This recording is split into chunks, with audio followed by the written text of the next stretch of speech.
How to scan documents on Xiaomi. Hello everyone, welcome to this channel. I'm Emily and I'm here to help you out today. So let's get started. Now in order to scan the documents on Xiaomi, you can either use any of the apps downloaded from Google Play Store, or you can directly scan it from a scanner application that is available on your device, which is a default app.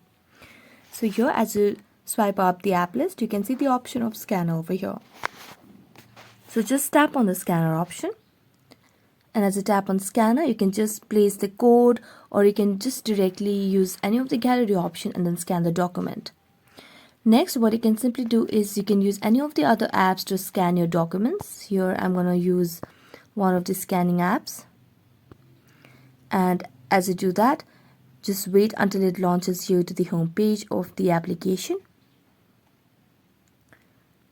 Now as you do that, make sure you have stable Wi-Fi connection on your device and just wait for a while until it loads. So just wait, and here just tap on the camera icon at the bottom right corner of the screen, and as you do that, it will just turn on the camera icon over here. So you just have to place the documents over here on the camera section and then just click a picture and it will scan the documents on Xiaomi.